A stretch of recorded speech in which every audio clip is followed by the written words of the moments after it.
पूर्व उत्तराधिकारी थे, पूर्व महंत थे, अखिल भारतीय अखाड़ा परिषद के राष्ट्रीय अध्यक्ष थे। आज वो हमारे बीच में नहीं रहे। सबसे पहले तो हम लोगों को बहुत दुख और खेद है और हम सब अत्यंत हताहत हैं। हमारे जो पंचायत निरंजनी अखाड़ा है आज वो अत्यंत शोकाकुल है।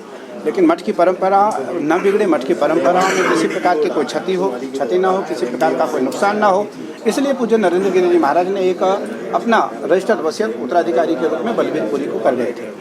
लेकिन जब नरेंद्र गिरि जी महाराज को उत्तराधिकारी बनाया गया था तो अभी वसीयत आपके सामने दिखाया गया, रजिस्टर्ड वसीयत है और उस वसीयत में अखाड़े के 5 सेक्रेटरी उस मठ के संचालन में उनके साथ रहते थे। उसी परंपराओं को लेकर के बलबीर पुरी जी के साथ मठ के हमारे जो सेक्रेटरी हैं, हमारे जो श्री महंत हैं, वो इस मठ की परंपराओं को सुचारू रूप से चलने दें। इसलिए बलबीर पुरी जी के साथ हमारे सेक्रेटरी और श्री महंत उनके साथ कार्य कमेटी में और कार्यकारिणी सदस्य के रूप में और व्यवस्थापक के रूप में हमारे अखाड़े के पंच और पंच परमेश्वर रहेंगे।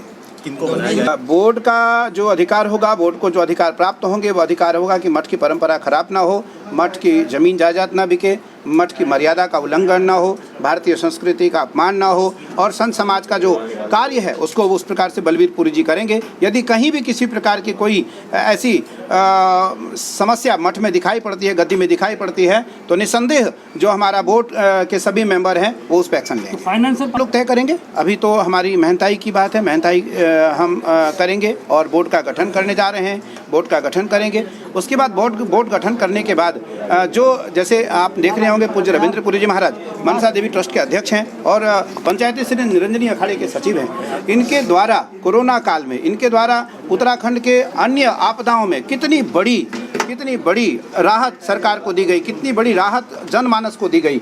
तो मुझे लगता है कि भारत में ऐसे संतों की आवश्यकता है, ऐसे संतों की आवश्यकता है, ऐसे उदारवादी संतों की आवश्यकता है। तो कहीं न कहीं मठ और बाघम्बरी गद्दी जितनी बड़ी बताई जा रही है, जितना संपदा बताया जा रहा है उतना नहीं है। मैं आपको बताऊं क्योंकि मैं बहुत विधिवत जानता हूं, बिल्कुल नहीं। हाँ, मान्यता उनकी बहुत है, हनुमान जी की मान्यता बहुत है, लेकिन हनुमान जी की मान्यता में कहीं किसी प्रकार का कोई सेंध न लगे उसको लेकर के अखाड़ा बहुत सक्रिय है और अखाड़ा बहुत संवेदनशील है। में जानकारी नहीं है। यदि सामने किसी प्रकार की कोई घटना आती है और किसी प्रकार का कोई अपराध आता है तो निसंदेह अखाड़ा उनके खिलाफ कार्रवाई करेगा। निरंजनी अखाड़े में नहीं है, निरंजनी अखाड़े में नहीं है। आपको पता होगा कि बाघम्बरी गद्दी और अखाड़े दोनों के बीच में कभी किसी प्रकार की कोई छोटी सी घटना हुई होगी, उस बीच में अखाड़ा और गद्दी के जो मठ होंगे, गद्दी के जो महंत होंगे, उनके आपस में समझौता हुई और समझौता में स्वतंत्र गद्दी के रूप